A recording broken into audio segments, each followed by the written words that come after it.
Welcome to the Sunday Comics Brunch, where we dine on comics and comics headlines, hosted by Mr. Andersin and Meredith Loughran.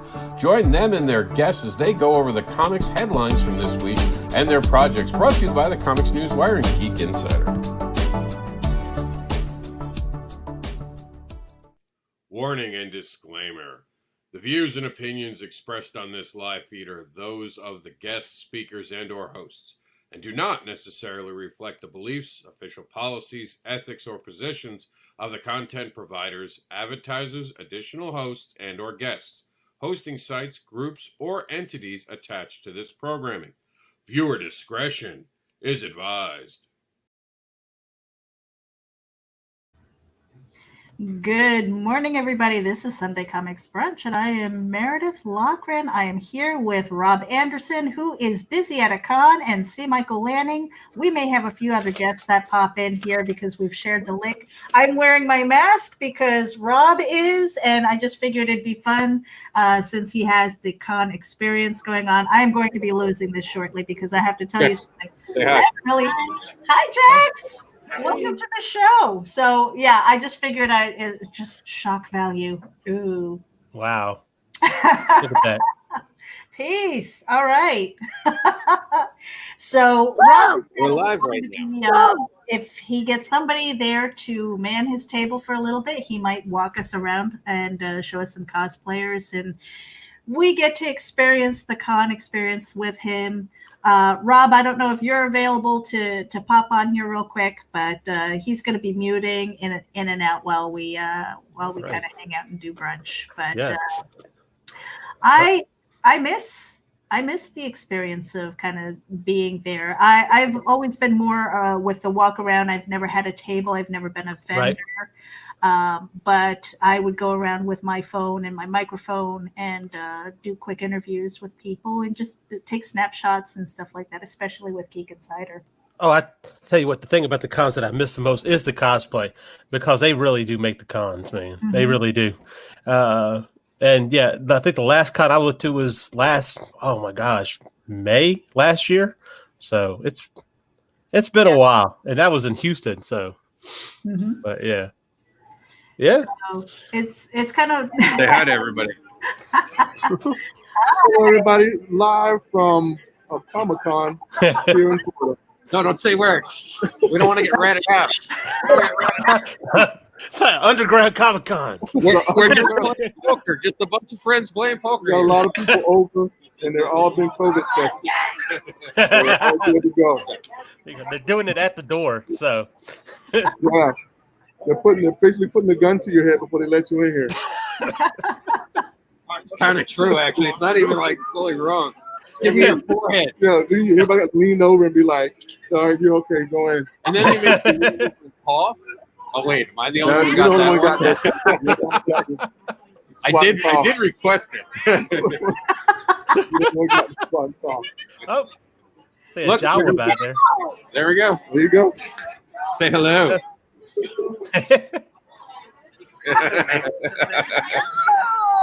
You guys are live on Geek Insider and Comics Advocates Network. There goes Spider-Man.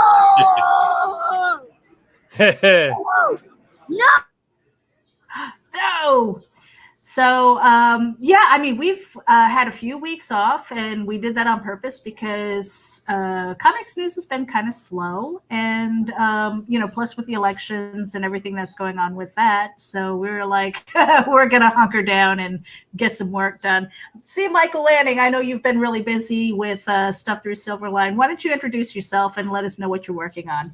All right. Hi, I'm C. Michael Lanning. I am a freelance artist and a mad scribbler over at Silverline Comics, currently working on Rejects with the head honcho over there, Roland Mann. You can always catch us at our Silverline streams on Wednesdays and Sunday. And, of course, if you missed, we don't have any Kickstarters right now, but if you did miss a Kickstarter, you can go back and check out our comics on indieplanet.com. Just type in Silverline. You should be able to find them. There's a few over there. Check it out. See what you can get, what you like. That's awesome. And it's actually, I think I've got a package which is in my pile of unopened right now. It's like, oh man, I feel so bad about that. But it's just I'd like to do a package reveal. I might even see if I can grab a couple today while we're doing brunch. But so I'm Meredith Loughran. I am the associate editor over at Geek Insider, as well as the executive producer of the Geek Insider podcast. We do a lot of stuff in geek tech, entertainment news, and all kinds of stuff. So head over to geekinsider.com, give us a little bit of love. If you are watching this on YouTube, make sure that you hit the subscribe button, hit the bell so that you get notifications when we go live. We have a lot of shows through the week. And then we also introduce a lot of people through, hi! Go ahead, tell them who you are. So we're Just a Little Men, Princess Events, Elsa and Anna. So we do birthday parties for adults and kids, and we do retirement parties, and we do school visits out of COVID. But we do birthday parties. You guys look amazing. Thank you. You're welcome. Welcome to Comics Newswire. Yeah. This is kind of like being at the Macy's Day Parade. I kind of like that. The next float coming by.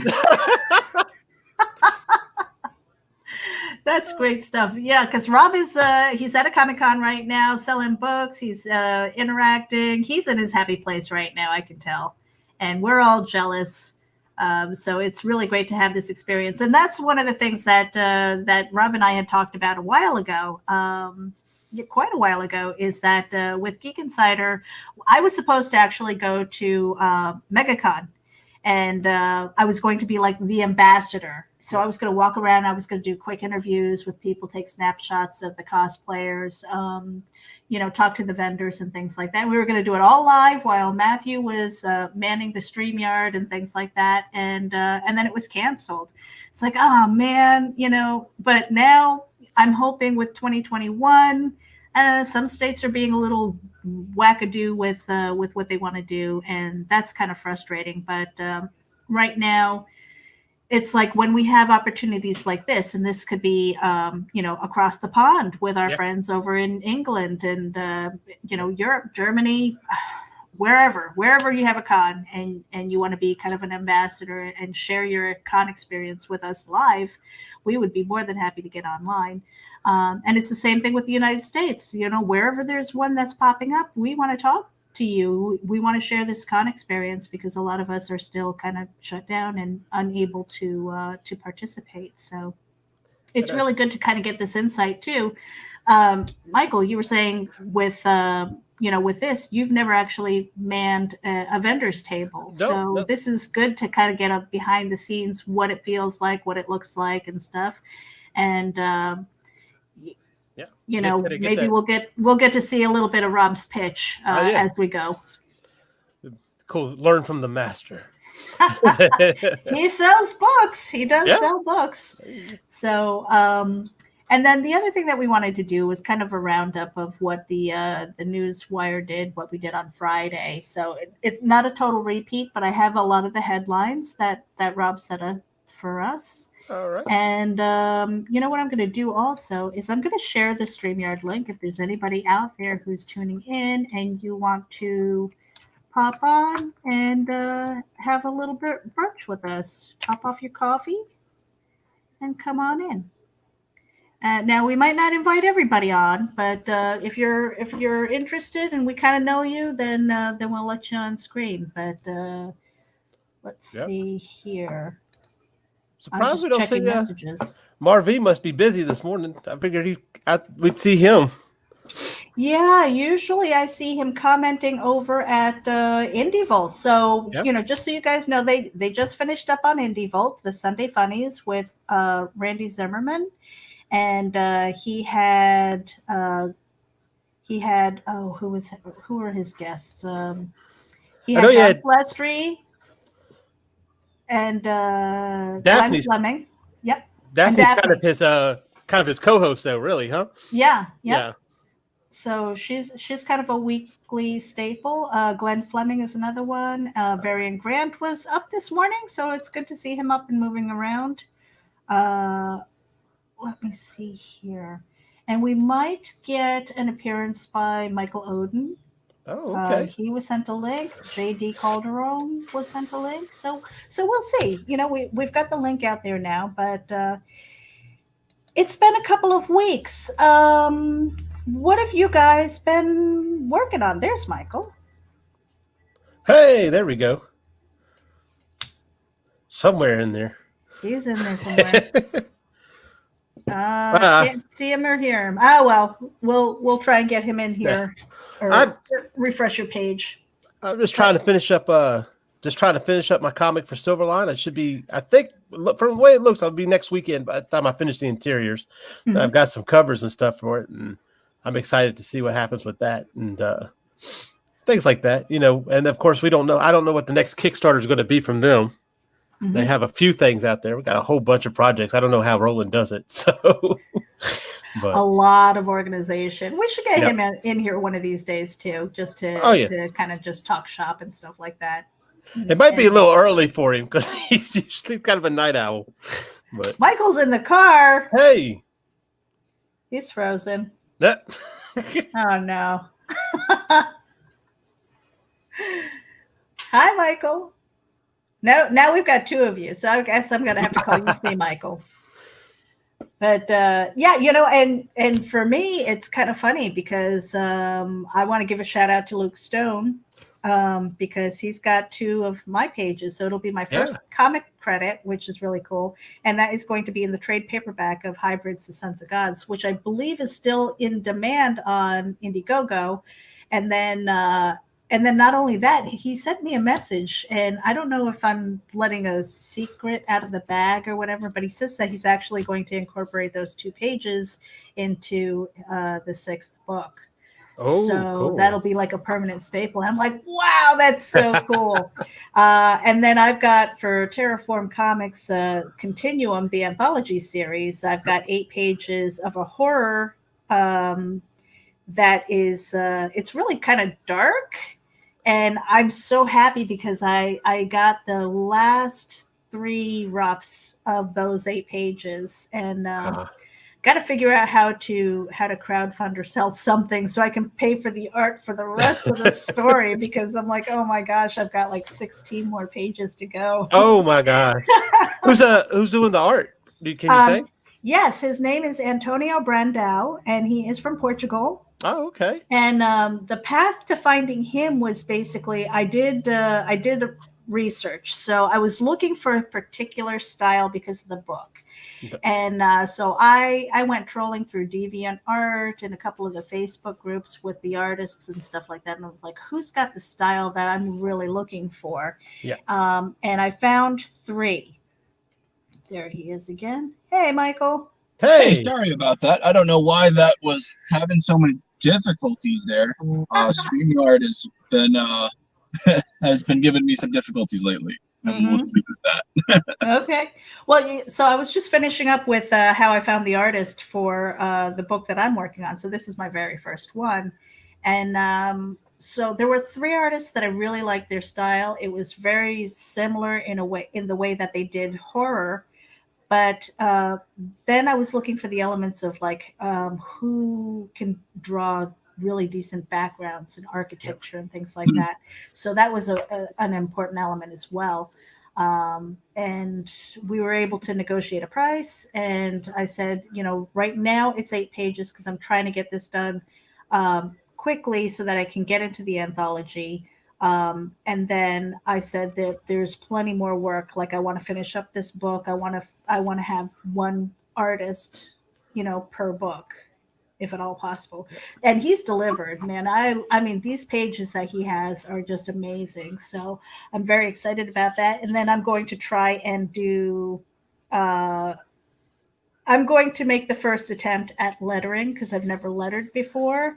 I get the concept of it. I've been doing my research and stuff like that. So now it's a matter of doing that. And then through Terraform and the Continuum group, they'll either tell me it's crap and then maybe I have to hire somebody, or they tell me it's crap and give me some clues as to how to fix it, and then that way it's a skill that I'm developing. So that's something that I'm really excited about as far as what we're doing with Terraform.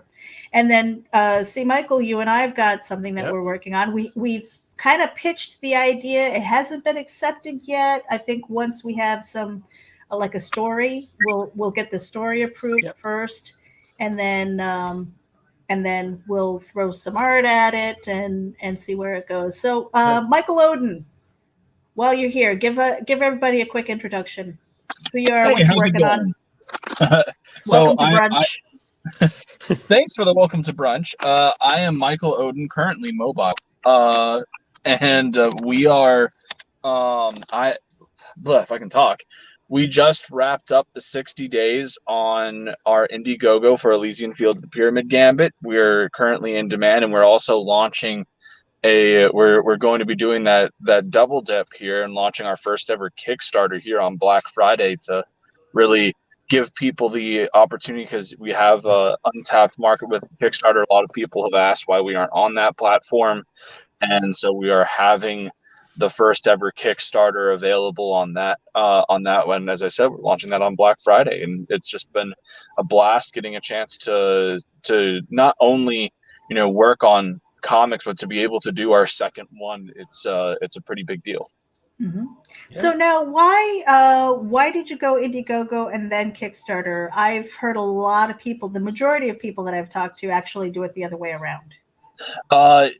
So when I did the Zero issue, I did Indiegogo because the majority of the people that I had followed that were doing indie comics had been doing so through Indiegogo, and I had seen a lot of success over there. And so that's where I went. And then when I was setting up my Indiegogo, it was super easy. It was like, it was literally like that old Geico ad where it's like, so easy, even a caveman can do it. And as I am like technologically retarded, I was just like, yes, just put image, and it was easy. And then I remember somebody was like, you should try doing Kickstarter for the Zero issue. And I went to Kickstarter and I was like, there's so much. Caveman can't do it. And so one of the things that I've been working on is becoming less of a caveman and being more. I'm working my way into the Bronze Age here. Yeah.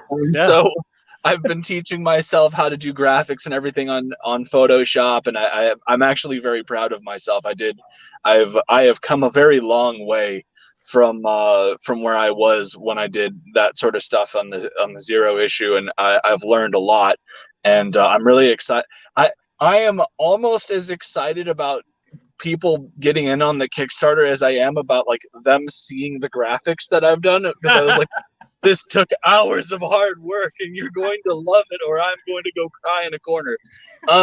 So if you don't back it, at least go look at the graphics. Something. Like at least give me a thumbs up there, because I worked really hard. I was like, show it. Like I've been with my folks because I'm going through a divorce. So like my mom was walking by. I was like, you got to see this. You gotta take a look. I'm like, even my son is just sick of my shit. He's just like, yeah, it's cool. Now come play. Like, and I'm like, yeah, okay. Like whatever, Dad. You don't realize the work that went into this. He'll at least feign interest for like 2 seconds. I'm like, ooh, cool playground. Yeah, right. All right, fair enough. You've been patient with me. But yeah, no, like it's really exciting to be getting in on that, because as I said, like we have had a lot of people where it's like, yeah, I don't really generally do Indiegogos because X, Y, and Z. I know that Indiegogos have had issues with accepting certain people's payments every now and again, so it's nice to be able to get in on Kickstarter. And we had a few people comment, is like, why don't we have a digital tier on the Indiegogo? And I had done one on the Zero issue and it didn't really do well, but for the Kickstarter, since there seems to be that demand over there, that will be available on that too. Mm-hmm. So now with the Indiegogo going in demand and everything, are you still going to have the veterans tier? So we are closing that up at the end of the day. I'm tentatively going to be on a live stream with Demon Phil here tonight. We're still kind of working that out, but the idea is we'll be closing it up then. I was initially going to keep that open throughout all of it, but the company that is doing our coins needs kind of an exact number, and if I don't get that to them here within the month, they will not be ready for when we're looking to do our deliveries by, because it takes about a month for them to be made and shipped. So like the big thing is that I didn't just want to order a giant bulk amount and end up losing money for people for to make coins for people that didn't order the tier. So I just wanted to make sure that we got everything ready to go, so that way once I have the funds dispersed, it'll be immediate, like, all right, here we go. Let's get this ball rolling. So that way everything kind of the plan is to have everything ready to go and ship and start shipping stuff out in mid to late January. If we have to push back into February, we'll do that, and I'll keep people up to date. As people know, and Meredith as well, I'm very good about communicating and making sure that I stick to my timelines. If there is a delay, then I make sure that I put it out there and let people know. Now, I'm really interested in those coins, because I've got two boys in the Marine Corps. My father was in the Army. My husband was in the Air Force. And those challenge coins, we love passing those things around. So is your coin kind of like a challenge coin? Is it like that's exactly what it is. It's a challenge coin, and I was so impressed. I can't show off the proof because it's watermarked, and so like once we get once we purchase the thing, they're going to send me an official proof to showcase so that we can display it. But it was really awesome. The Cerberus coin that we have is shaped like an indented hopla, which is an ancient Greek shield, and the coin will be in that indented hopla shape.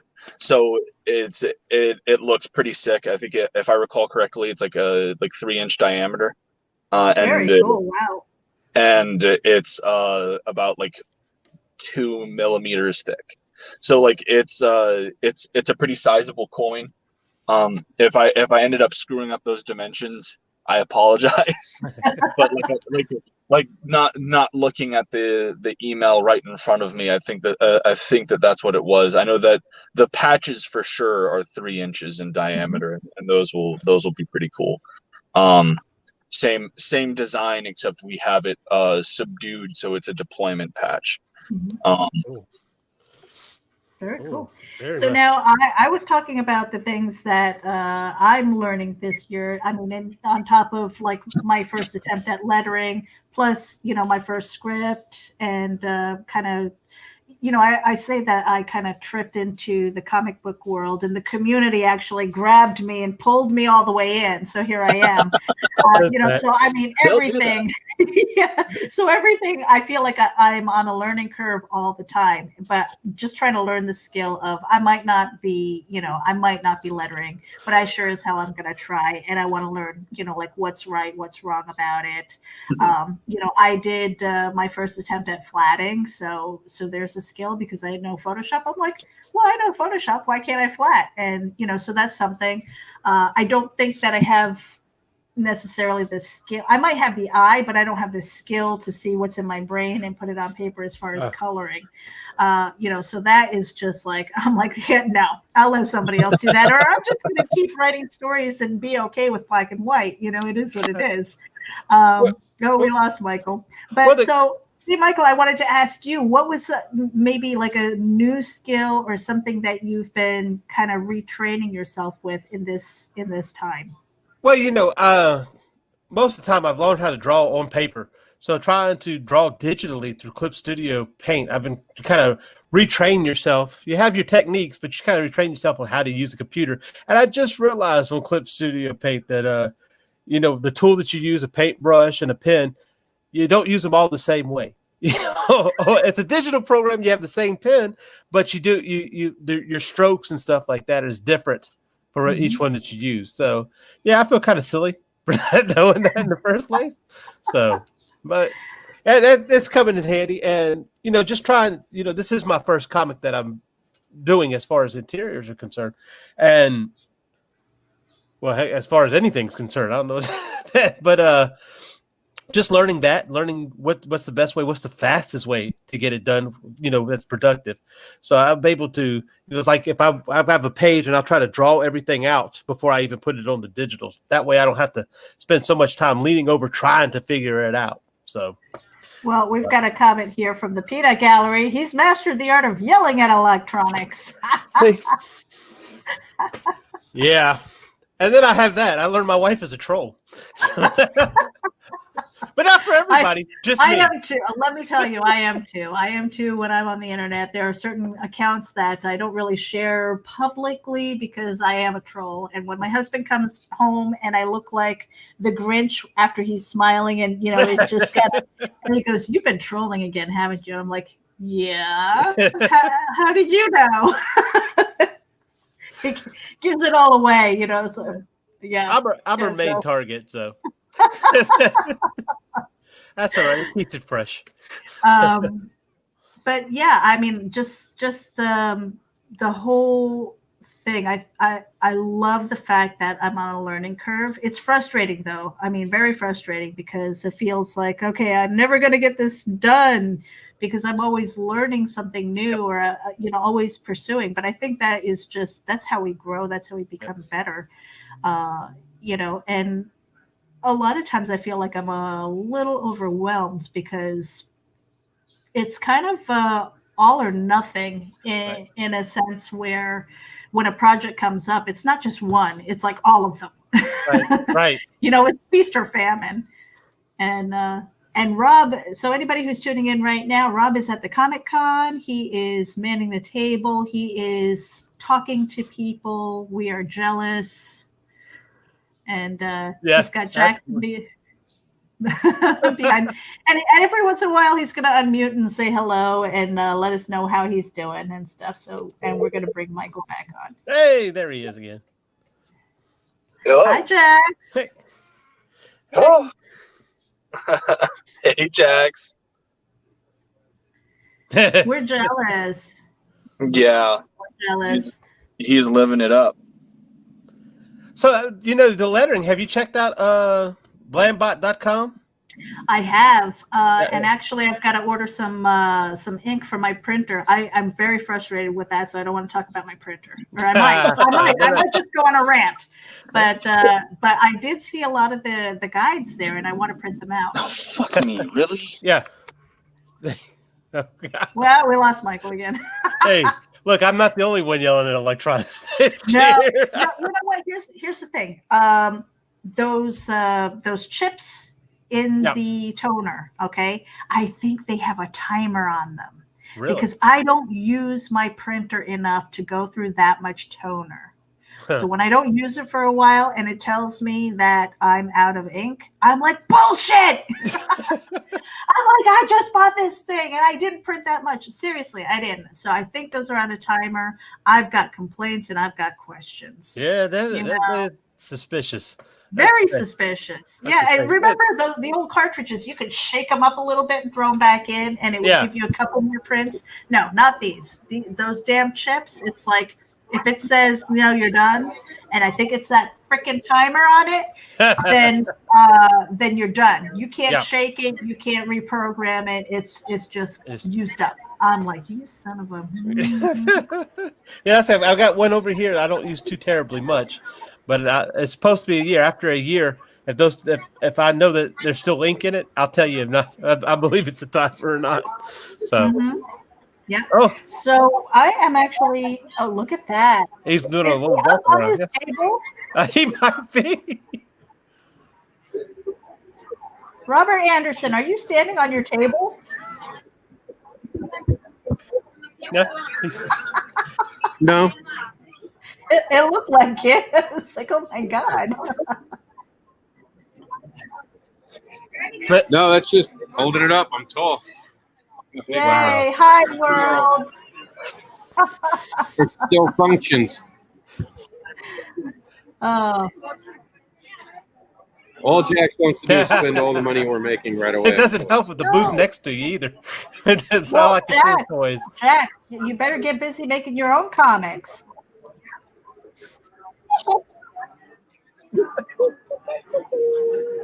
He's just coochie coo. He's gonna That's make his his own answer. comics and make his own money. Get to work, kid.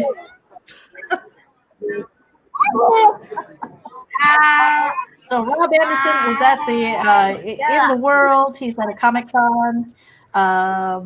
He is sharing. We saw a few of the cosplayers, which was cool. We got to see what were their names? There was a Jawa. There was a Jawa. Yeah. We had I saw a Wonder Woman back there somewhere, and then a couple of anime characters. I have no idea who they are. Spider-Man. We saw one of the princesses from. Oh, right. I Anna don't and have girls. Elsa. Yeah, I don't have girls, so I have no idea. Yeah, Anna and Elsa. I know. Is that an Ewok? It looks like maybe that's an Ewok back there. I'm not sure, but you kind of see them every once in a while walk by. I am going to bring up some of the news here so we can kind of go through the headlines. All right. And stuff like that. Let's see here. What did Rob set up for us here? Monday headlines. So with the video streams, okay, so this is not necessarily comic books news. In fact, it's not. But this is an interview that I did with Stuart Ashen and Riyadh Barmania, and the Ashens and the Polybius Heist is actually kind of a goofy, geeky, definitely geeky movie that is on demand, and they released on November 19th, I'm going to say. And so it's available through Google Play, YouTube, Amazon, Vimeo On Demand, Apple TV, and stuff like that. Really fun interview. These guys are great. They had so much fun making this movie, and it's really like a throwback to the 80s, you know, because I'm a kid of the 70s and 80s. So like a throwback to stuff like that. You know, the if you look, there are little Easter eggs from the previous movie that they might be teasing the next one that they're working on, you know, and stuff like you'll see references to like Indiana Jones and just a whole bunch of games and things and toys and stuff from the 80s. A lot of fun. And Is It Just Us? I'm not familiar with this, and I think I know, if I'm not mistaken, one of them is Russ Leach of Only Death Can Save Us. Okay. It's Russ. Yeah. I don't know who the other one is. So there's two of them. So I'm not the other one. Do you know who the other one is, though, Rob? I do, but don't. Like, if you showed me a picture, I'd be like, that's the dude. Well, regardless, it's two grumpy bastards talking comics. Go over there and find out who the other one is. Yeah. Speaking of grumpy, I'm sure Moden's grumpy this morning with his Wi-Fi because it's kicked off. It's actually not my Wi-Fi. I was stupid and didn't charge my phone last night, and so I had it connected to the car, but it was using battery quicker than it was charging, and so my phone kept dying. And I was like, no. Stop! And so I gave it a few minutes to give it a little bit of extra oomph. And I put on all of like the optimized power saving stuff. And so now we're back. Hey. All right. So now what do we have here? This is Scoot. Go ahead. Can you see this? Yeah, I think I could get it. You know, so read it for you. So awesome to see Scoot titles and diamond previews. These nonstop number ones are only $1.99. Reserve your copies today at your local comic shop. Wow, that's a good price. Yeah, that's what comics should be. Yeah, friggin' you like it blows my mind that you'll go into a store and a lot of these main lines will be like, here's a 30 technically a 30-page comic with maybe 15 pages of story, and the rest of it's either graphics or ads, and then you're paying $4. Yeah. Huh. There's a lot of debate on using newsprint or what the kind of magazine gloss that they use now, or what people would prefer. I think it all depends. Like I like the gloss, but there are certain books like it all depends on the style of the art. I think that certain styles of art really do great on newsprint.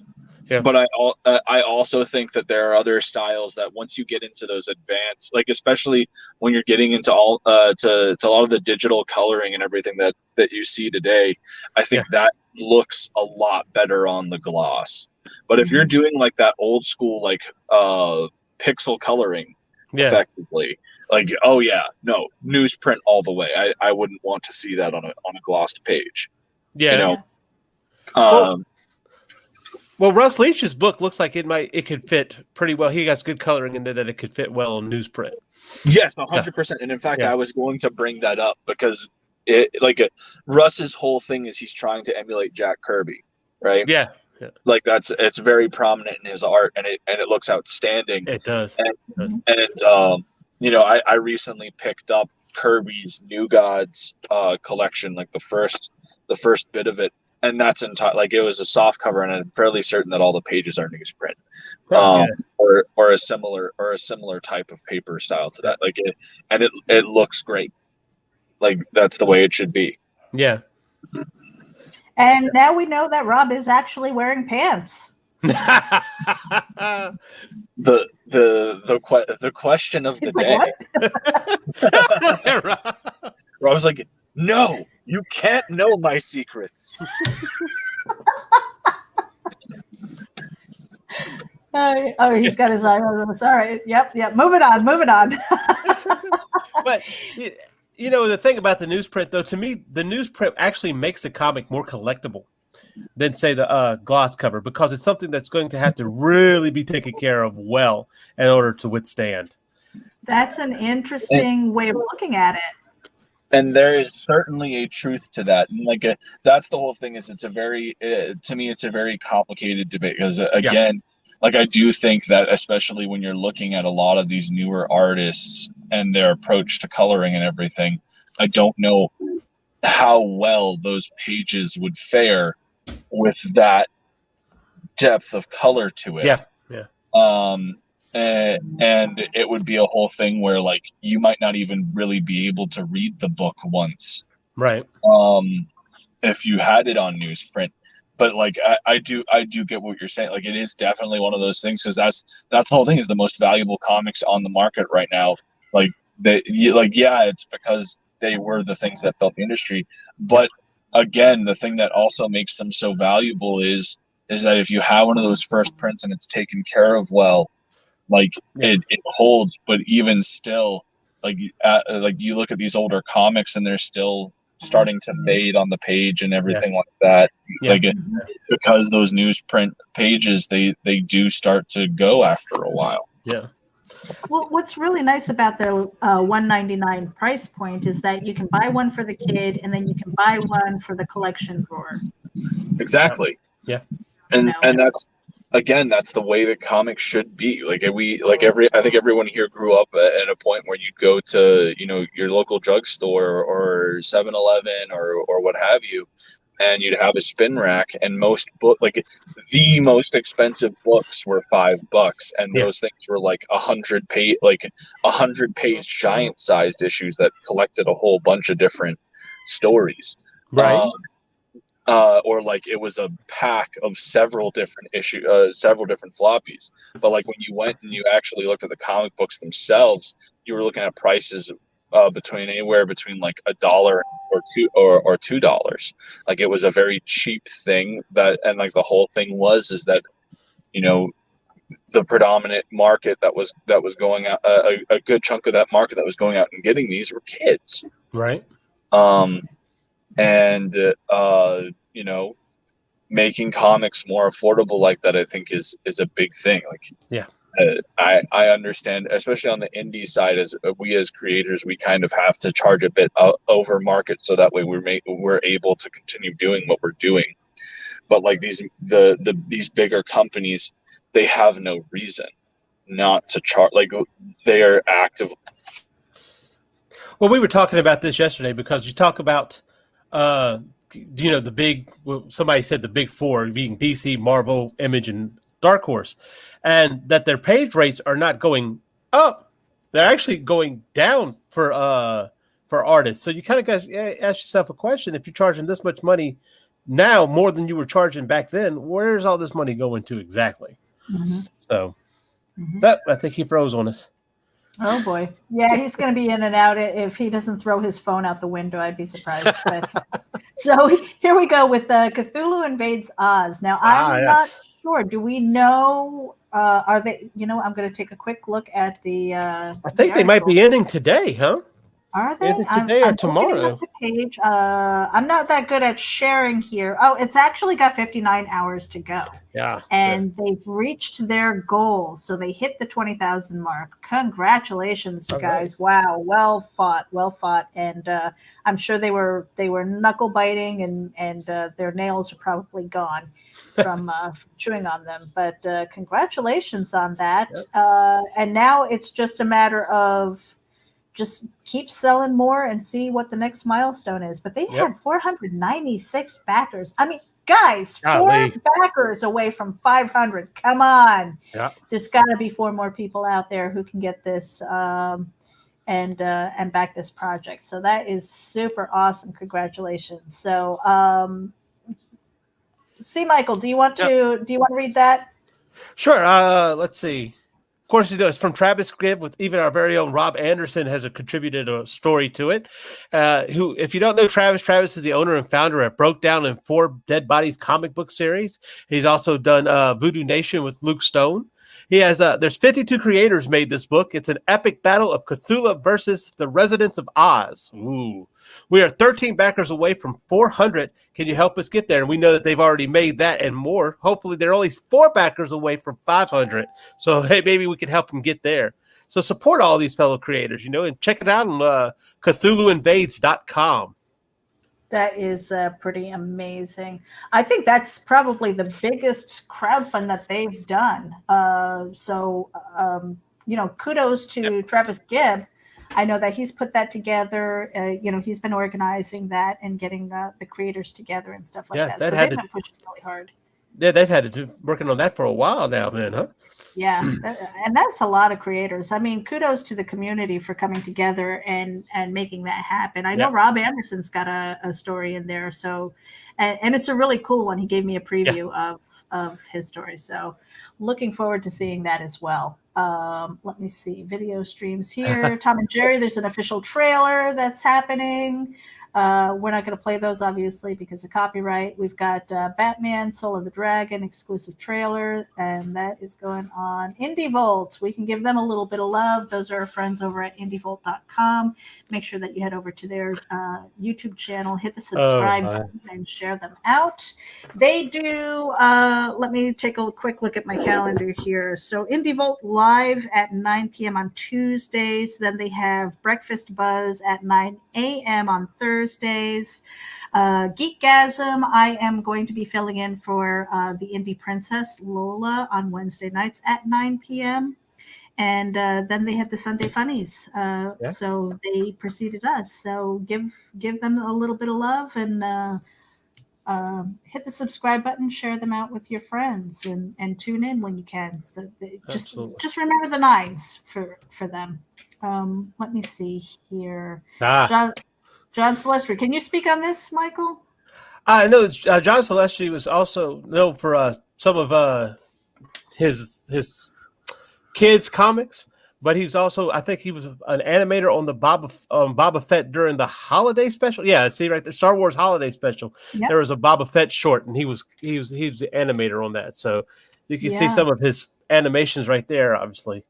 So. And he's getting ready to deliver on his Indiegogo, which had his children's books. It was Snuffy and Zoe, Mega Moose. He's got the sketch of the Boba Fett, and I'm waiting for mine because that one is going to get framed. The grandbaby, whenever she comes, is that is going to go to her. So Cool. it's going to be a lot of fun. Hey, here we go. Chuck Pignot. What Hey. up, gang? Good Hey. morning. Did we wake you up?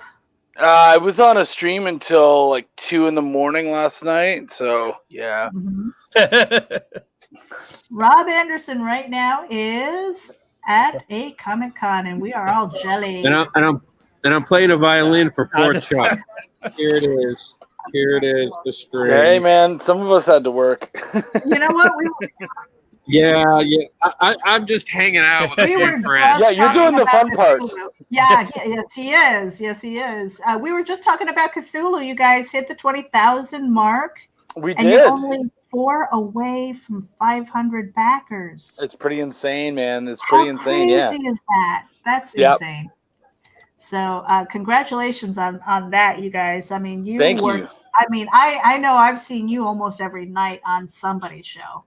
Yep. Don't hold back, man. Well, I mean, for me personally, through October and November, I had 3 major Kickstarters to push, as well as my clients too. So at one point, I think it was up to like 5 or 6 books that were all crowdfunding at the same time. So yeah, like you got to make yourself known.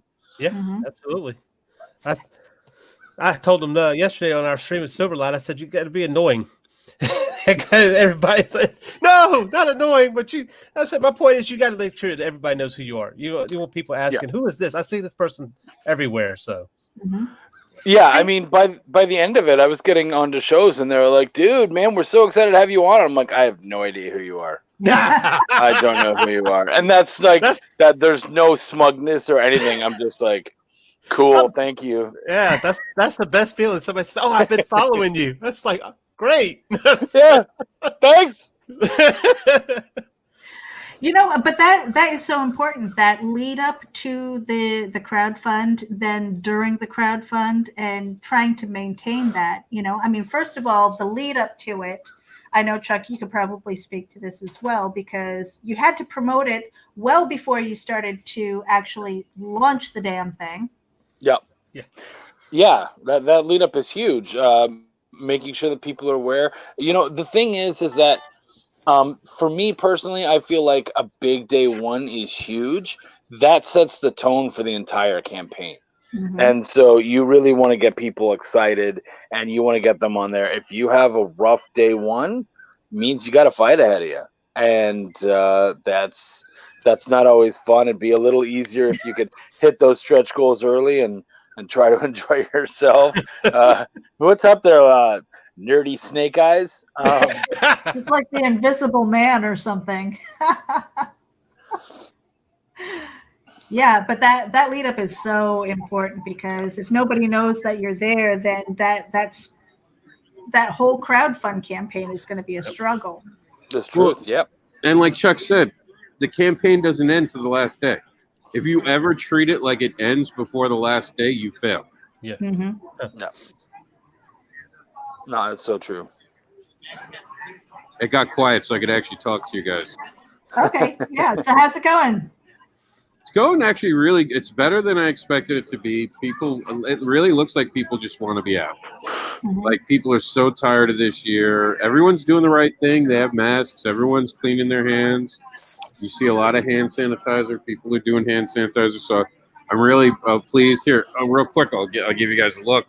Even people walking around, everyone's got masks Hold on a second, on. let me- Martin, you know, because I was afraid, and Martin Piero put up a picture, and there was a fair amount of people, but everyone was kind of distanced in their groups, and they all did have masks, and I was so happy to see that, and I thought, this isn't, you know, it's not necessarily the safest thing to have big gatherings, but you guys are trying to do it right, and it's helping the industry and everything. So I can't bitch about it at all. I'm really happy. Oh, there he is. There they are, Andrea. Check one Hey. Mr. Piero. Hey guys. I'll come by in Andrea, a what's little up, bit buddy? when Mike gets here and hang out with you. But yeah, so yeah, they're here. Everyone's safe. Everyone's social distancing the best they can. So How's Cat Dad doing, homie? good, really good actually. Great. Remember, this is where Scout. Scout's headquarters is maybe a mile from where I'm standing right now.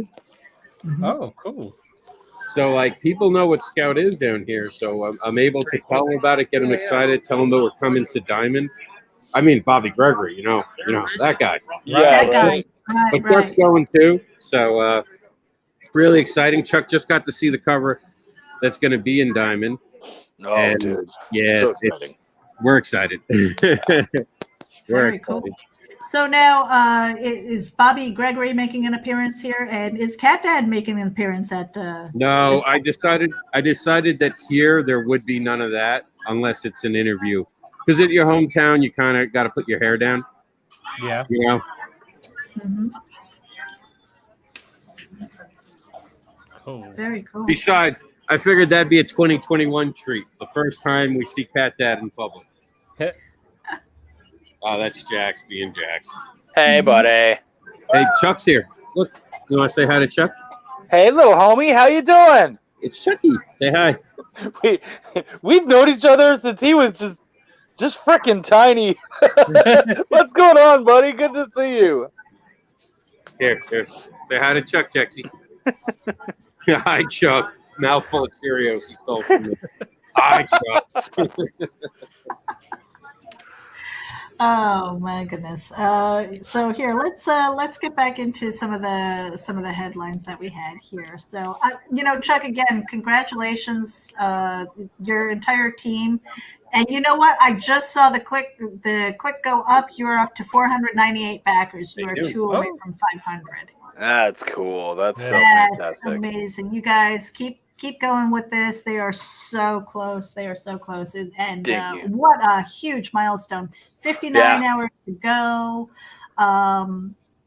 Kudos to the team. I mean, can you shout out some of the people who have participated in this project? Excuse me, sorry. Well, I mean, obviously the big man himself, Travis, who got us started. Jerome Gagnon, who lettered pretty much every single one of the pieces. You've got Stoney Williams, David Galliano, Heather Gibb was in there. Katrina Rowitz and Wendy Gale were in, and they were taking care of things. Wendy shared it so much. Greg Anderson, Alisi, Russell Nolte, my team, Kyron and Alan. Wow, dude, so many people. Obviously, Rob and Martha. I know that Steph and Matt got in there from the Heirs of Isildur. They got a piece. Michael Watson from Freestyle Comics got in there. Holy crap. Yeah, so many names. So many huge names. And we don't want anybody to be offended if Chuck forgot your name, okay? Yeah, I barely remember my name, guys, if that helps. A lot of people who are in there, and it's a sizable book. Yes, 52 creators. Did you remember that many? Mm-hmm. Let's see, what else are we doing here? So trying to scroll down here, and my browser is acting a little bit goofy. Here we are. All right, so we did, and I think this is our interview, Chuck. You and I. Is it? Hey, Meredith. That's my piece there. I got another artist for you guys to meet. Oh yeah. All right. Cool. Let's get her on the big screen for him. Hey. Tell them where they can follow you. That's Inking Digital. Nice. Instagram. We're live right now. Oh. So don't say fuck, don't say anything like that. Welcome to Comics Newswire. All right, cool.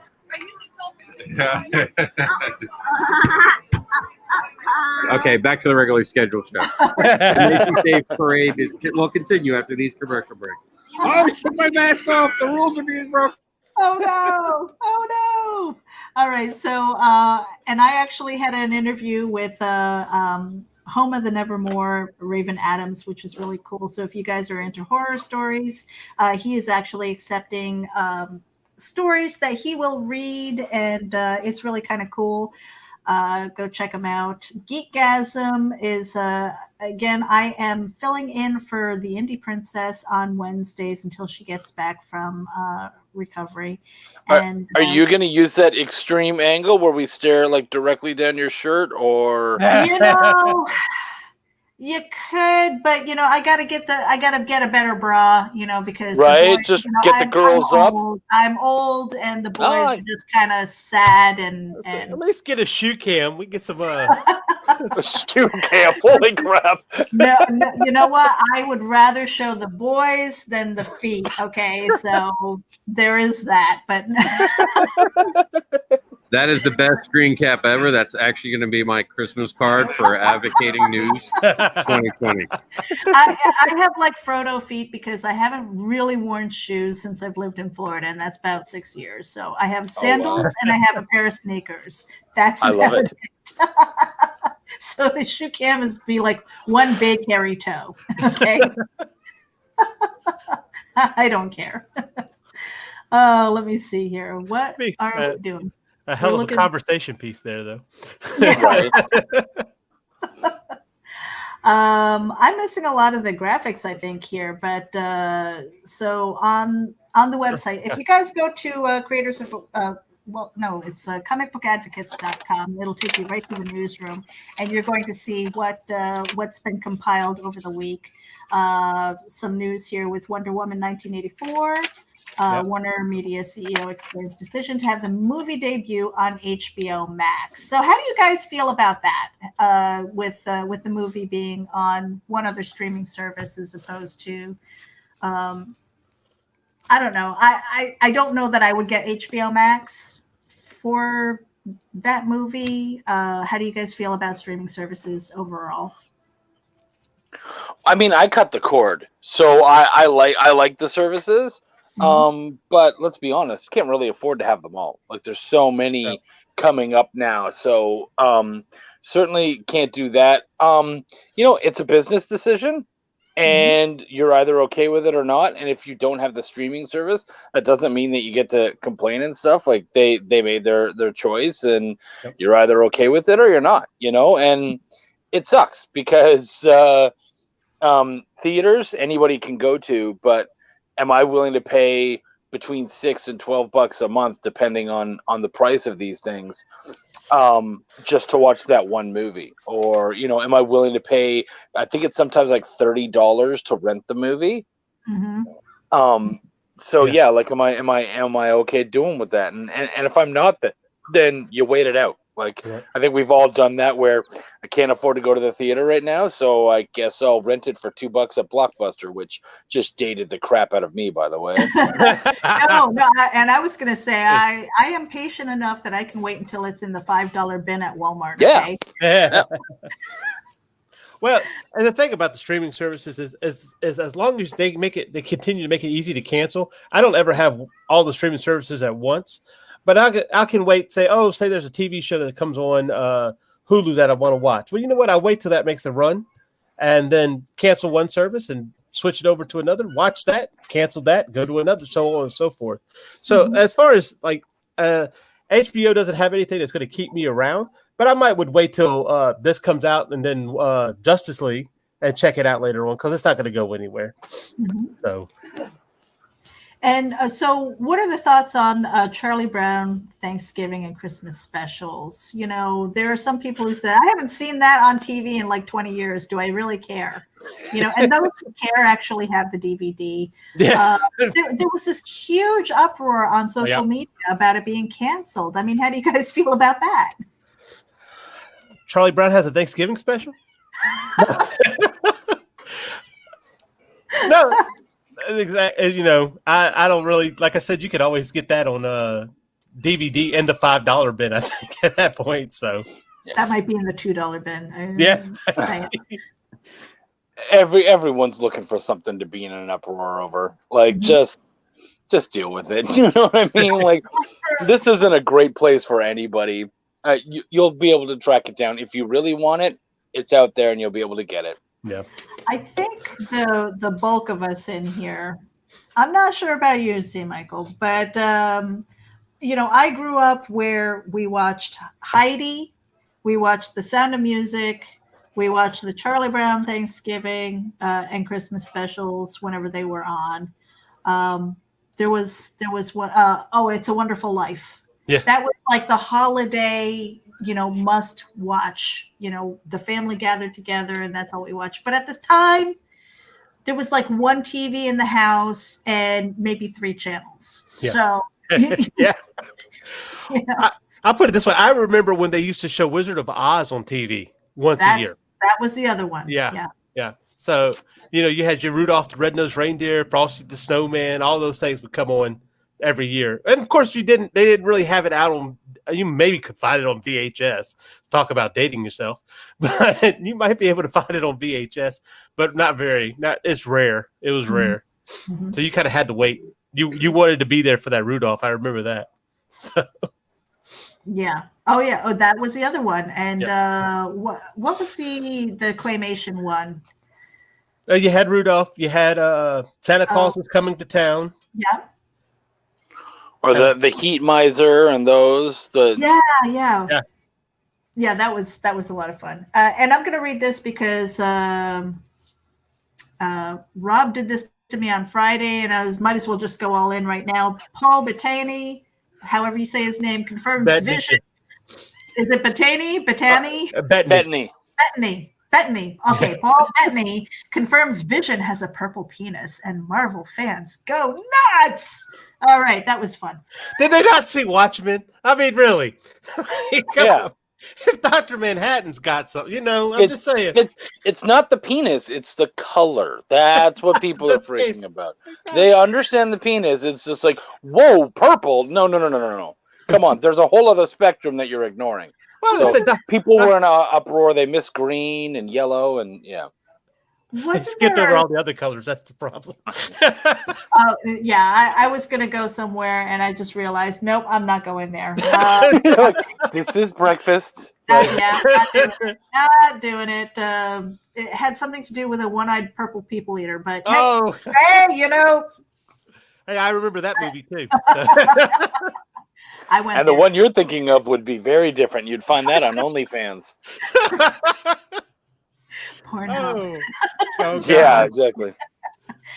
St. Petersburg comic lover creates own brand in their magazine. So I'm not sharing all of my screens. I know Rob has a tendency to share like his entire thing. I don't do that.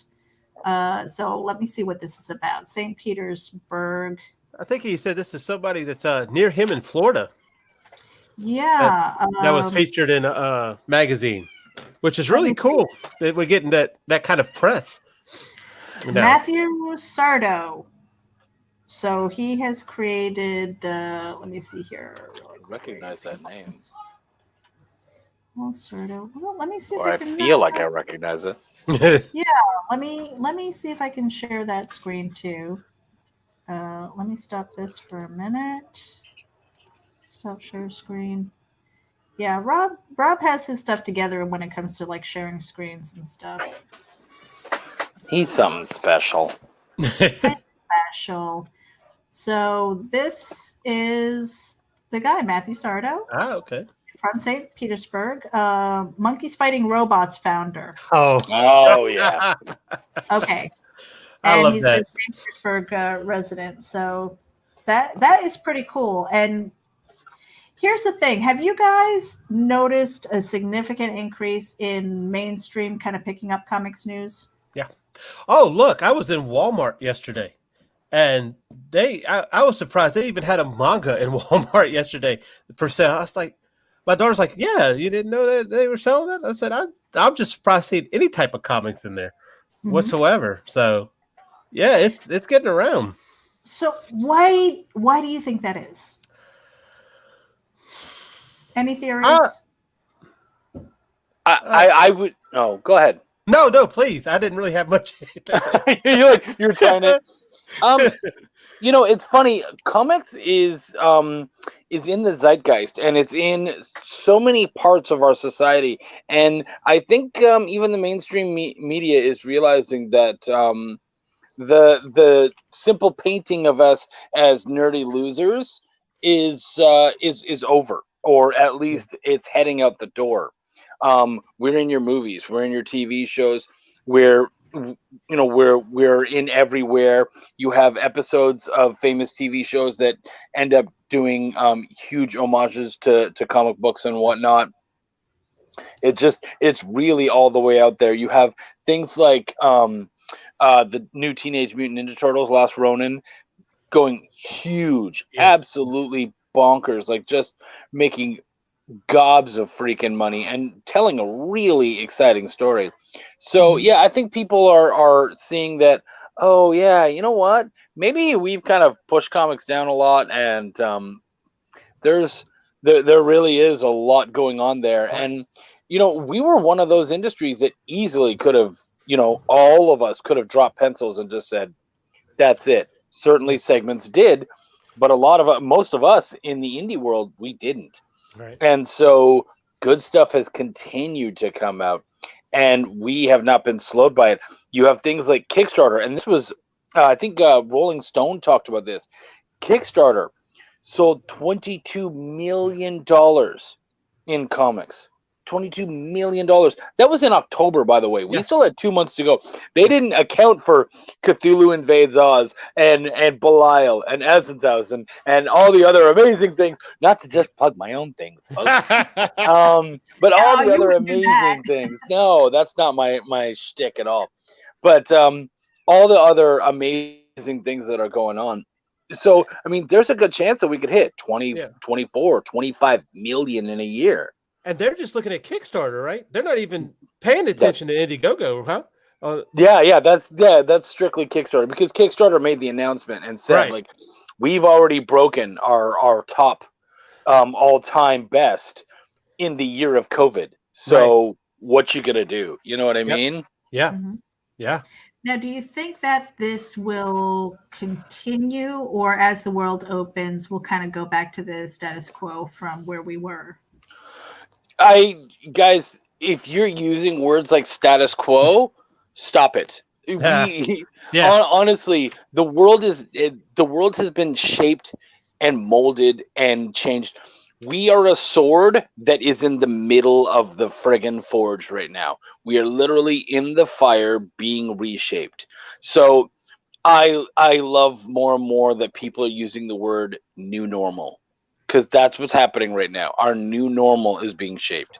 Yeah. So I don't see status quo. We're seeing a new status quo being shaped.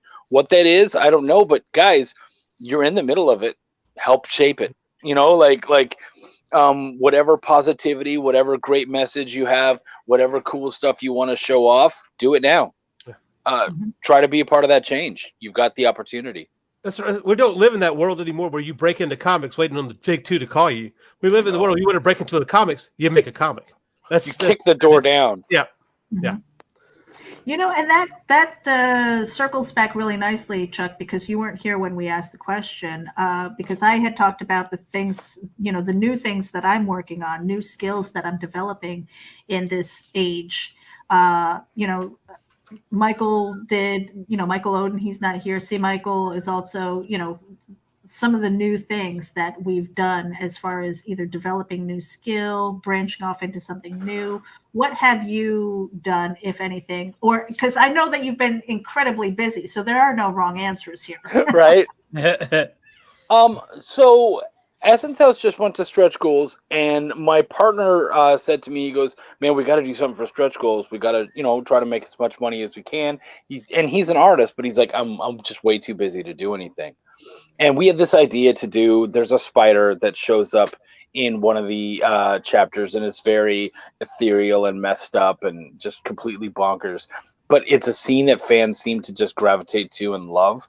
And I was like, what if we made a sticker based around the spider? And he's like, well, someone would have to draw it. I really don't want to pay for any more art. And I was like, you know what?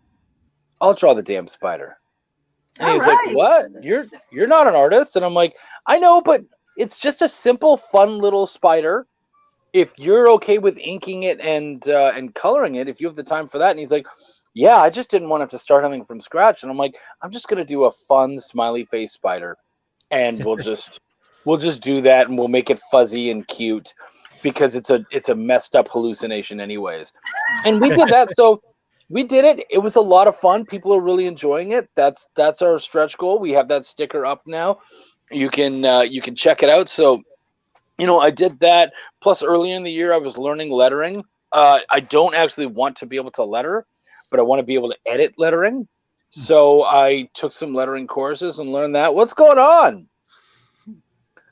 I did Rob, that. get off mute. What's going on, guys? How's everybody doing? Doing good, man. How are you? Not too bad. Welcome to Comics Newswire. Introduce yourself. I'm Aaron Nelms. I'm with Swerve Comics. Nice to have you on board, bud. I can barely hear you. What'd you say? Nice to have you on board. Yeah, it got noisy here again, guys. Yeah, So, we're not just another jealous. break from the Macy's Day Parade. So sorry, Chuck. Go ahead. No, that's okay. Yeah, no. So I learned lettering so that I could better edit lettering. I'm currently working on we have the audio drama. So we did the audio drama, which is now becoming a novel. So we're working on a novel. So that's a new thing. And then also, I had a film script sent to me by a cult horror director that we're turning into a graphic novel. So these are all new things that I've never done before that I'm excited to tackle and play with and see where we can take it. Very cool. Oh, That's Thank you. awesome. Yeah, if you had thought, if you had said maybe a year or two ago that you would be looking at movie scripts. Oh, dude, this year has been like just stupidly good to me. Like I got to see some friends yesterday. They had a get together, and I popped in real quick, mask and all, just to kind of be able to say hi and stuff. And they were like, "So, how you doing?" And I was like, "This year's been really good." yeah. Really, like from a career standpoint, really good to me. I've gotten so much work in. I've gotten into a bunch of publishers. My writing is getting out there. Belial killed it, did really well. I have very few complaints, and they're almost not worth listening to because things have just been so good. So, yeah, man. Yeah, it's hard to say that in 2020. You don't kind of like it's like, oh yeah, no, it's good. Yeah, but, I think that's a testament to like, don't put your pencils down. yeah. If you can help it, like, let's be honest, it's Right. been tough on a lot of people, and so if you just can't handle it and you can't do it, that's okay. Like it's totally fine. But if you're putting your pencil down because you feel like that's the right thing to do, or you feel like no one's gonna want to buy my stuff, it's not true, man. People are more hungry for entertainment than they ever have been. Being able to do Essence House for free was nice, but that didn't stop people from jumping all over Belial and Cthulhu and everything else. Like, they are super excited by all these amazing projects. And I mean, like, Scout has picked up Cat Dad. Like, it's been a super amazing year. No, but the comic industry is not holding back, so why should we? Right. Mm-hmm. No, absolutely. I think that's also what we're looking at. You said you touched on people kind of coming to comics, but that's one thing that why you could see what you see in Walmart. It's because every movie or TV series now is a reboot or a retelling of some sort. But comics is almost aside from novels being a few of the sources of original creativity now. You're not getting retellings or everybody's coming with something different. Cthulhu Invaders OZ. What? That kind of thing. So, I mean, that might be, and Walmart might be seeing that rise. DC went in there with their giant size comics, and they might have saw that was actually. You go now. There's a couple of nerd sections in Walmart now. Yeah. So I mean, they want to corner the market there just as much. I think Target has the same type of thing. I don't know if they have comics in Target. I'm not rich enough to go to Target yet, but one day I believe Target. Target, that's what I call it. Yeah. So here's the question, Chuck, and again, you weren't here earlier because what I said was that I kind of tripped into the comics world, and the community like literally grabbed me and pulled me all the way in. but I am taking the time to actually learn, the right way. I'm taking my time to hone the craft, to talk to people, to network, to see how they're doing things and trying to do it right. Now, whether the first book that I put out is going to be quality, I strive for quality because my name is going to be on it. So I demand it of myself. But you have a lot of people who are now seeing, because Kickstarter made like 22 million, you have people like Keanu Reeves coming in, putting their name on a comic book. Do you think that there might be a huge kind of tidal wave of creators who are like, oh, it's just quick money? Yeah. But guess what? They're going to learn it's not. Yeah. I mean, that's what happened to me in my first Kickstarter. We thought the same thing, and we got wrecked nicely. And those failures make you a much stronger individual. I had a future client contact me. It's a friend's son. And he contacted me and he's like, hey, I'm thinking about kickstarting this thing, blah, blah, blah. Just want to know if, what you think. And I was like, can we talk on the phone? And he's like, yeah, okay. Because this is not a short talk. And I was like, yeah, that's a bad call. And he's like, what? And I'm like, here's why. And I explained everything to him. And he's like, oh, wow, I'm not ready for Kickstarter. I'm like, no, you're not at all. I mean, the thing about Kickstarter is, and what people aren't realizing is that when, people like Rob and myself first jumped on Kickstarter, the bar was here, but that bar is continuing to go up. And, you can fund if you've got a $50 goal. You know what I mean? Like anyone can fund with a really low goal, but if you're really talking about trying to do well on Kickstarter, you really need to learn the platform. Kickstarter, Indiegogo, any of them. You need to learn that stuff. You need to get out there and visit with the podcasters and the interviewers, the fans, the other creators. You have to mix it up. Like, there's so much work to put into it. So if you think you can drop something on Kickstarter and make a crap ton of money, that's not how it works. It might work for someone like a Keanu, who that's an option, but even still, they had advertising behind them. He had a major studio behind him, So and Chuck, don't forget, Keanu spent years struggling to get where he was. Yeah. He put a lot of work in. Everyone wants to knock him, but how much work did he have to put in? He had to get over the stigma of being Bill and Ted. Absolutely. He easily could have been that, that kind of one note wonder, so to speak, and just playing that one character. But he had to get over. Yeah, he had to get over being in Speed. We shall not talk about that movie. We struck a chord, my friends. Keanu, you're so much better than that. Hey, Dennis Hopper was in that. That was pretty great. Popcorn. Right. There you go. Yeah. Because I find that there are a lot of people who feel like, oh, I'm gonna make a comic book. Yeah. And because I'm new at this, I'm not new into publishing, I'm not new in editing or layout or things like that. I just haven't done it in comic books, and I'm looking at them going, there's a lot more involved than just putting pictures on a page and text, right? Different animal. Yeah. I mean, it's like, okay, you can put word balloons on your page too, but there is a craft to that. And I don't think they realize the work that's going into it and the time. I feel like I'm fast tracking myself, but I feel confident in a way because I have some of that publishing experience under my belt where I'm not coming out of the gate completely green. And trying to do my due diligence as far as educating myself, talking to people who are in the business, seeing what works, hanging out on Kickstarters and going, okay, what are they doing? Oh, wow, that's really cool. I'm taking notes, because when it comes to be my turn, I'm not going to be doing anything original. It's going to be my stuff. Right. But as far as formatting and things like that, I mean, if you're not doing the research to go over there and look and research and see what works and what appeals to you as a consumer, then and you're not doing any of those things for your own campaign, I'm like, you.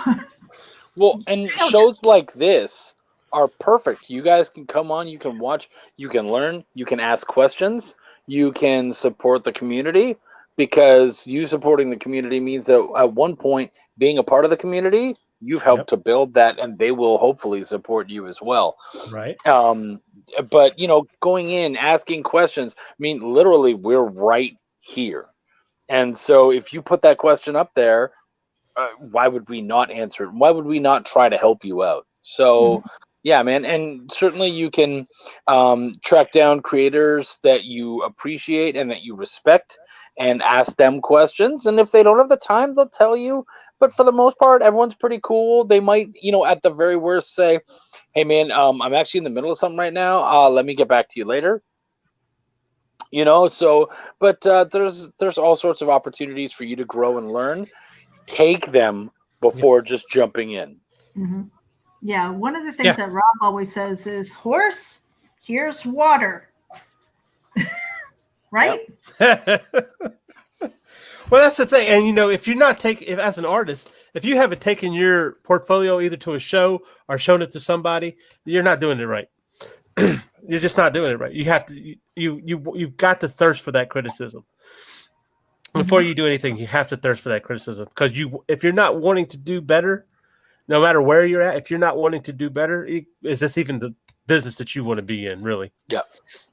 Well, and the same goes for writers. Writers, if you're not going to editors and other writers, not just your friends, but beyond that group, going out into the uncomfortable waters and giving it to other people to kind of nicely critique and tear apart and whatnot, and help you to sort of build it and aim you at certain things, then what are you doing?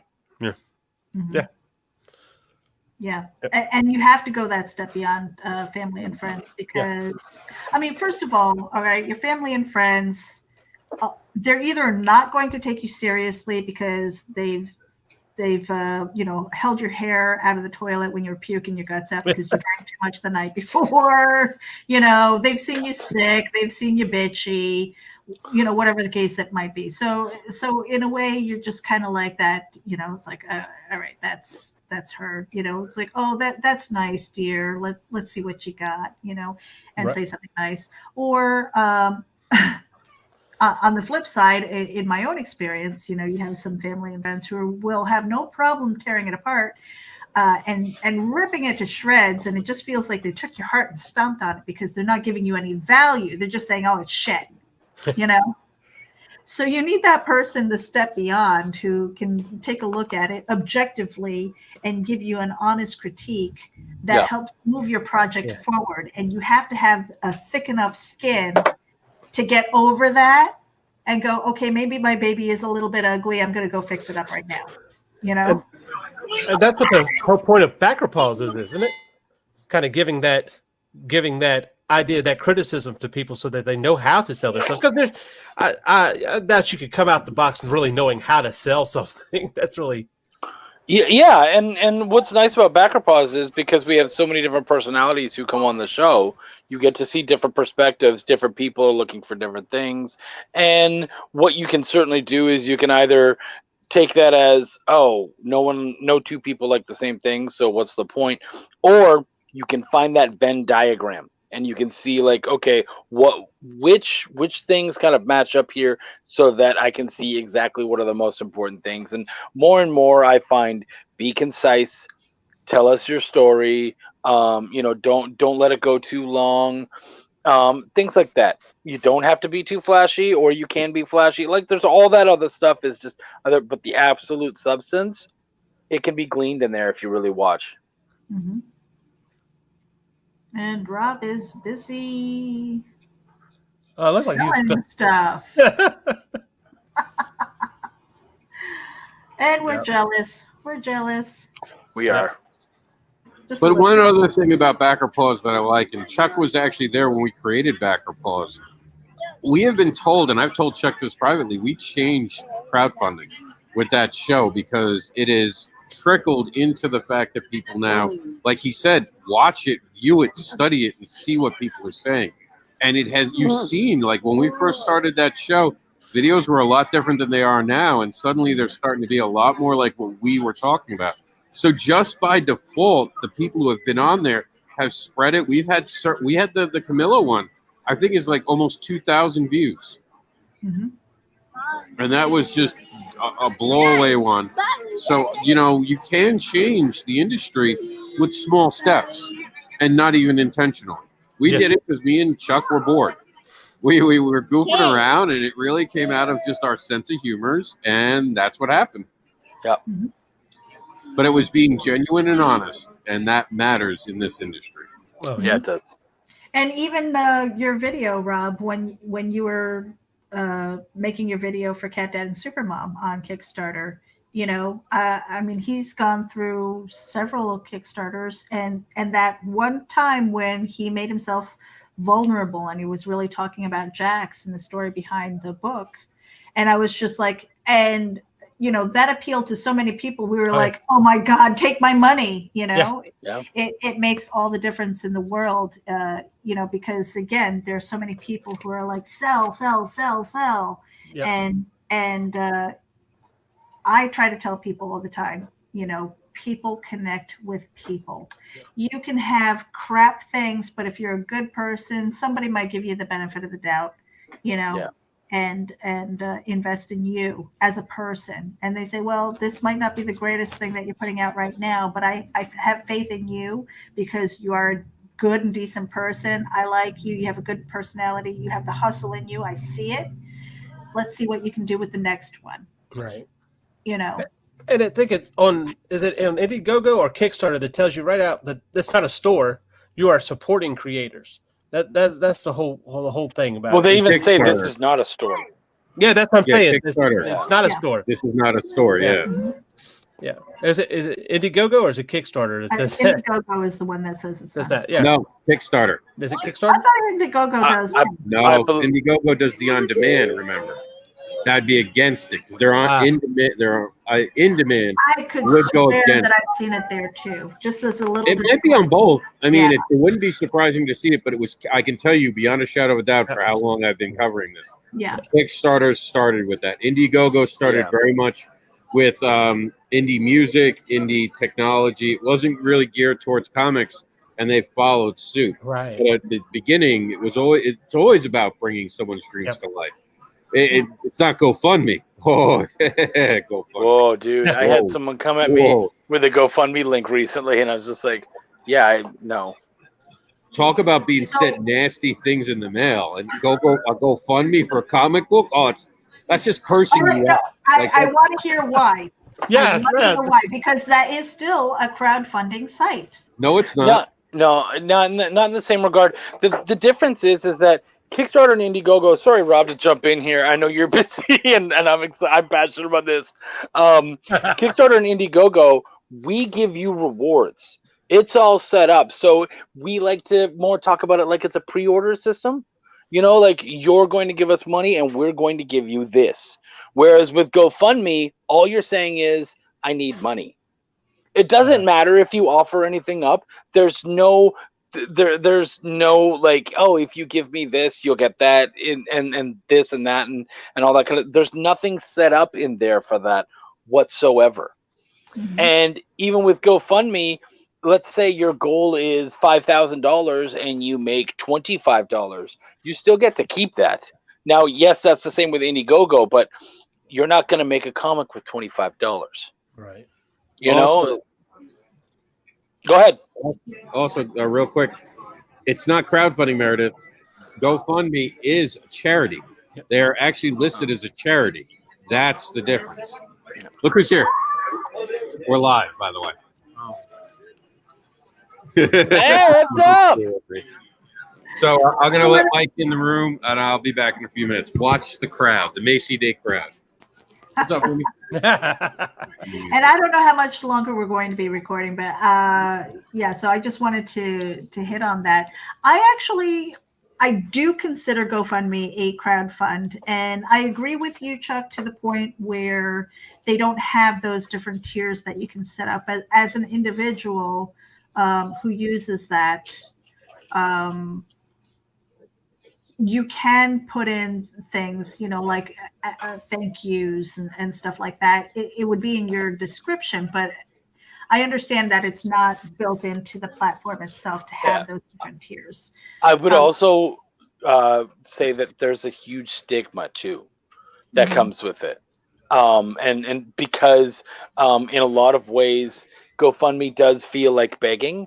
Now, I mean, obviously, like, people there who need cancer treatments and all, like, we get that. But then to come in and say, I really want to make my comic book. And you're like, well, there's places to do that. And this just doesn't feel like it. Like, when I put my comic up against someone who's trying to make a cool invention, it's like, well, these are two really cool things that we're both trying to build, dreams we're trying to follow. But when you put your comic book up against somebody who is trying to get cancer treatments taken care of, it doesn't work. You know what I mean? And so there is a stigma. And I'll tell you, you send me a GoFundMe link, I'm gonna laugh at you, and you're not gonna get a penny out of me. And I'm sorry. There's a way to do it. We've shown you the way. It's there. And there's certainly other ways that you can create, but GoFundMe really is just like the tin can of the comic world. And you're a business, man. You're not asking for handouts. Well, then you can almost say the same thing about Patreon, and I'll leave that and let Michael. What were you going to say? Well, no, I was asking because GoFundMe, the whole point, the thing that throws me off from coming from outside, never using any of them, GoFundMe sounds like it's an investor site, because you say GoFundMe instead of go sponsor me, that kind of thing. So, but I'm wondering, did it start out that way, or did it just kind of morph into that idea of being a charity? Because that's how I relate it to, as being a charity. But is that how it started? I don't know. Yeah, that's a branding issue. I think it's kind of morphed into that, because there were a lot of people who, I mean, first of all, as a platform, they're making money hand over fist, because they get a percentage as well, just like Kickstarter and Indiegogo does from the campaign.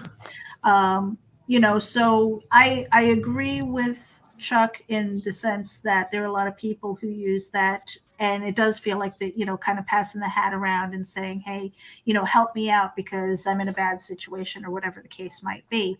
But it is still another crowdfunding. And I've seen it, maybe this is apples and oranges, but I've seen it in social media where, you've got people who take a platform, they see a platform, it's new, it's launched, all the kids, it's the rage, like, let's just take Snapchat as an example. The kids were sending dick pics and stuff to each other or whatever. And then all of a sudden the adults came in and, they were like, hey, this is a great marketing tool. I got 10 seconds to talk to you and send you my pitch. Boom, ruined it for the kids, but now they're using it as marketing. So why aren't we going in there and bastardizing GoFundMe, and making that a third alternative? Why does there have to be just the big two? That's the thing that concerns me, is that there are two main ones for comic book creators. There should be a lot more. There should be I'm totally fine with as many as you want. I just don't feel like GoFundMe, because of what it's doing right now, is the way to go. I have no issue with. I mean, there was another one, and we won't name it, but there was another one that was coming up that looked like it was specifically for indie comics. There's been lots of indie comic like streaming sites and whatnot. Like, yeah, people are trying, and I have no issue with that. I don't think that there should be two. I'm very open to healthy competition. Of course, I am. I'm a comic creator.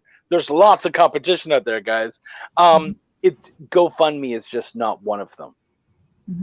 Right. In my mind. I think because that stigma is attached to it now. Anyway, so it's best to come with something completely different.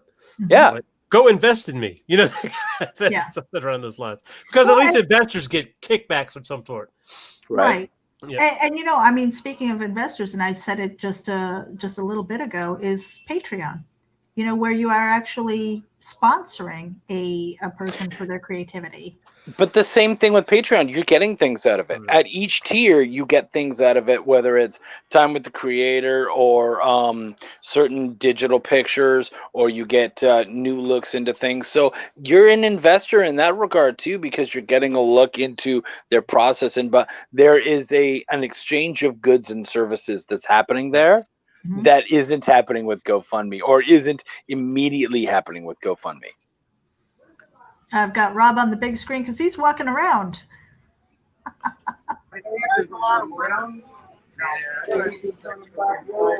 Yeah, they do it. They do the whole thing. It's like, yeah, I think they do like Yeah, he was saying a lot of people know Scout there because it's local.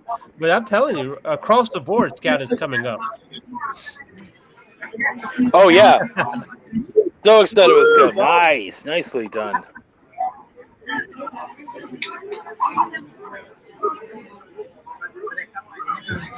Oh, man, I wish I was there. Oh, I miss it. Oh. I'm waving back. I have no idea if they can see me.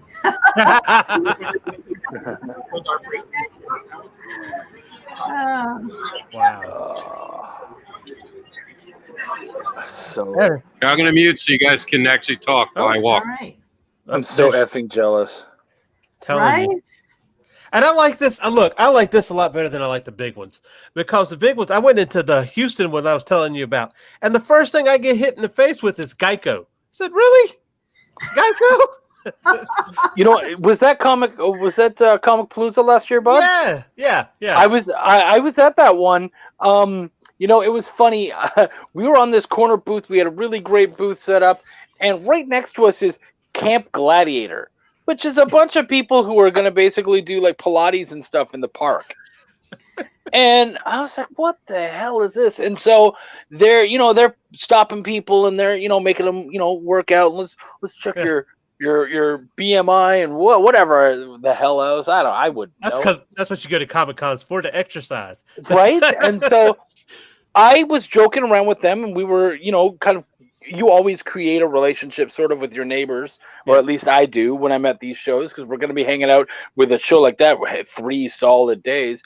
So after, I think it was on day 2, I said, hey, man, you guys aren't using your chairs. Can I steal some of your chair? I'm going to have a little bit of fun with you guys. And they're like, yeah, okay. So I took their chair and I put it right in front of my booth. And it's sitting down right in front of my booth.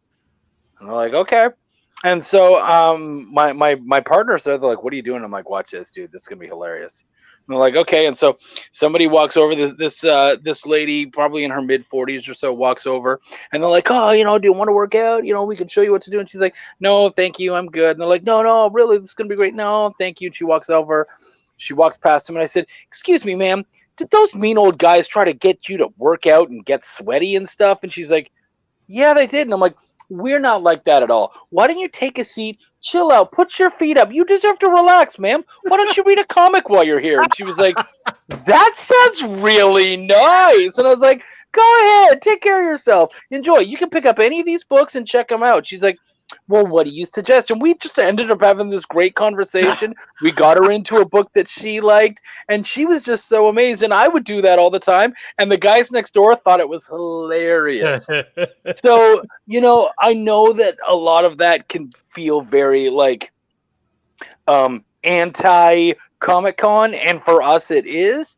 Yeah. But you can certainly, as a creator, take advantage of it and have some fun with it. So be open to that. Yeah. Okay. Each one. I'll be right back.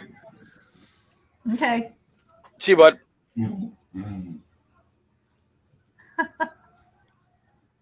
But that thing about that show, I went to that show back in 2014, the first time, and it just, when we went this last time, it was very dark. It was brighter in 2014. It was very dark. I don't know why it was so dark in there. Is there a reasoning behind that? Was that a calming mechanism? I don't know. I don't know, but I will tell you that show, what was crazy about that show is they were like, oh, we're done at 6. And you're like, all right, cool. And then at 6:05, the lights went out. And they were like, get out. Like, wait, what? Yeah. Yeah. Wow, yeah, you're having a good old time. And thank you for dancing for Comic Newswire. Yeah, there you go.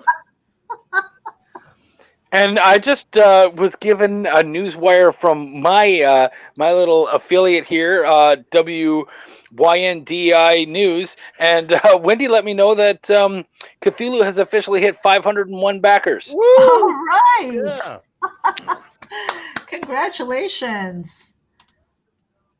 Wow. Thank you very much. Yeah, no, that was And 58 hours to go. That's pretty awesome. Now, Chuck, are you going to be on this crazy junket still through the last 58 hours? Well, yeah, because I also have my own novel, Ashens House, that I've been pushing too. So none of this has stopped for me. Yeah. I was telling Luke Stone when he was doing his campaign for Hybrids, Sons of Gods, he went 30 days and he went like 30 days hard and then he extended to 60 and it was like, how are you going to keep this pace? Now you've had this campaign with Cthulhu and now this campaign with Ashens House, kind of like, on top of each other. And then Belial as well, yeah. And then Belial. Okay, so now the 3, and I mean, first of all, that's got to be exhausting, and and you're not pencils down or anything. You're continuing with more things. So yeah, I still work too. Yeah, at what point are you going to rest? Or I mean, you've got to listen to your body a little bit too, and just say, hey, okay, I've got to take a little bit of a break. Anybody who knows me, it's funny. Rest becomes it becomes one of those things where it's like, it doesn't look like it's resting, but it is. So, 2 days after Belial shut down, like right away, I wasn't checking my Facebook. I just let the notifications pile up. I literally had well over 100 notifications and I didn't care at all. I stopped looking at a lot of stuff. I was down to, I only did 1 or 2 shows in the days following, and everything was, and so everyone's like, dude, you're still out there. You're freaking out. I'm like, no, it's not the same pace. Yeah. I've dropped my pace. I chilled out. So it's all about kind of finding your pace and sort of. So right now, the pace that I was on with Belial, because that was one where I really had to push that boulder. I had to really very much on my own. I had help, but that was one that I was pushing very hard on my own. And then with these ones, I have some more help, and I can kind of, sort of slow down a little bit and let other people take the lead and still come in and help them and do some things here and there. So it's about finding your pace and recognizing you can't always go 100 or in some cases 1,000%. You can chill the hell out a little bit and just kind of take a breath. Mm-hmm. So, yeah. Welcome back, Rob. I know. Oh. He's got something for us, I think. If he takes us into the bathroom, I'm leaving. I'm just if we end up like, oh, this is the men's room, bye. We've confirmed that he is wearing pants though, so that's a good thing. What did you do? Oh boy, wrestling. Oh, forget it. Rob's gone. Oh my goodness, dude. You are so fired. There's wrestling. Rob's going to be busy the rest of the day. Yeah. He's not selling another comic.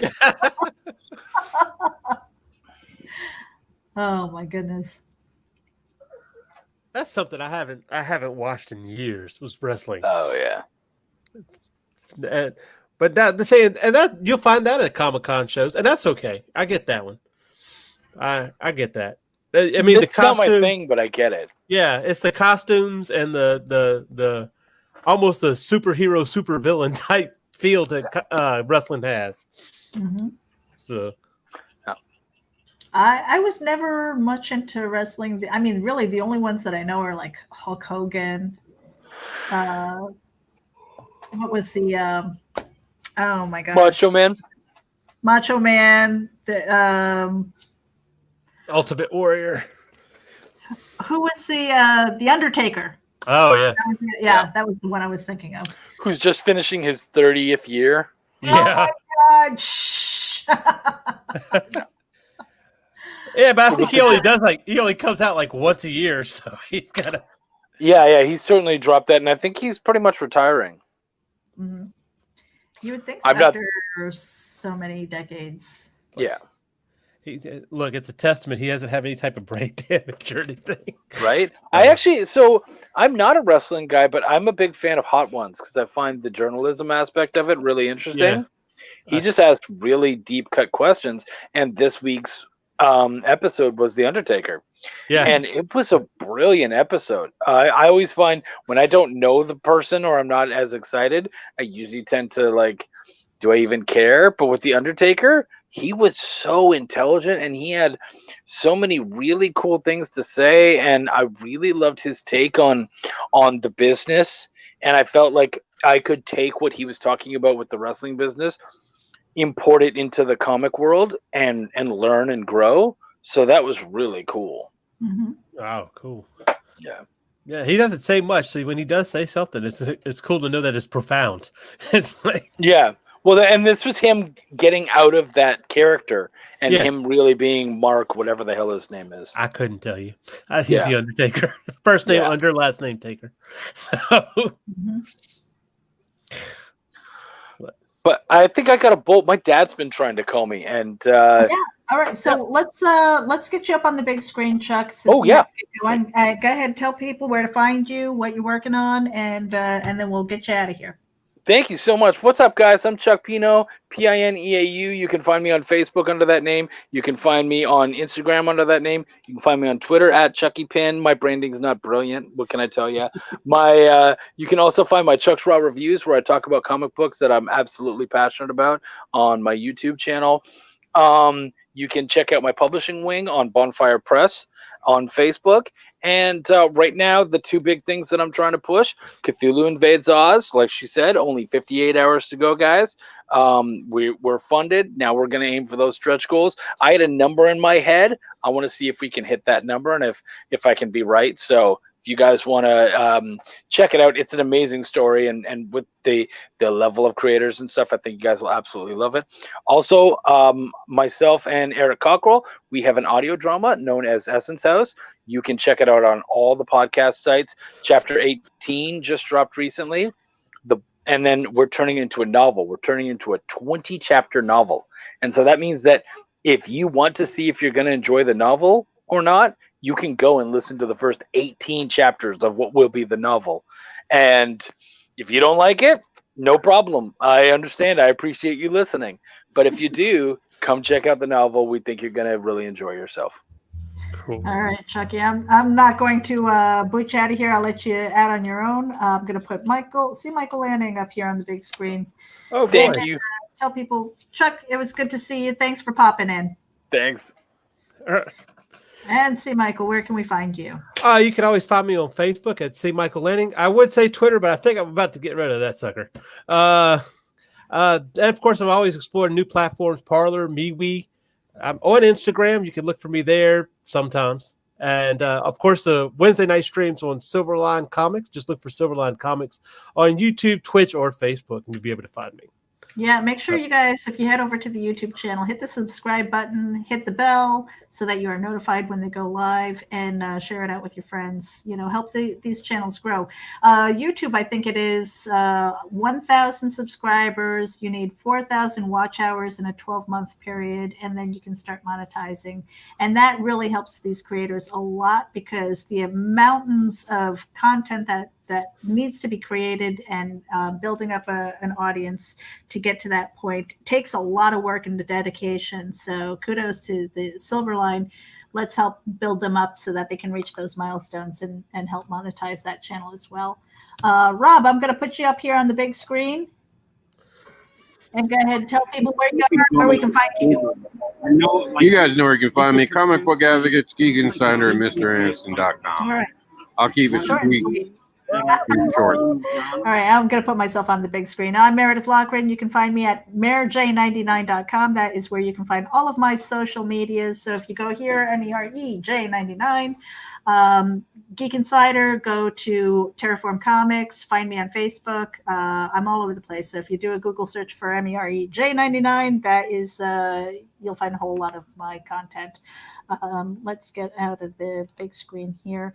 So, I mean, this is Comics Newswire. It's, we wanted to go, I actually wanted to keep it to about an hour and a half, but with Rob at the Comic-Con, we're a little bit jealous, and we appreciate you taking us around and saying hi and showing us some of the cosplayers. So that was really cool.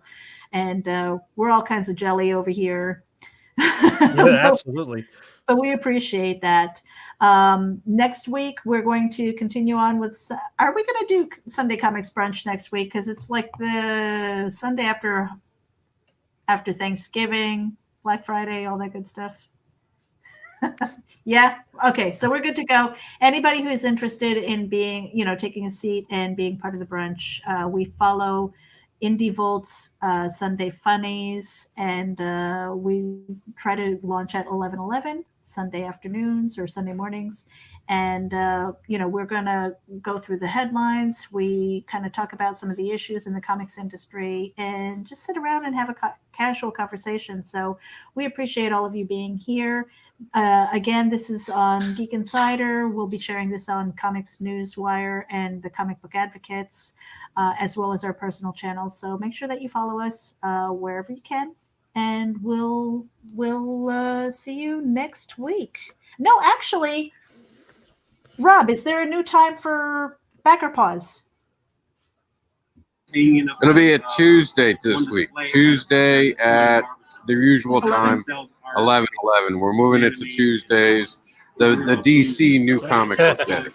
All right, sounds good.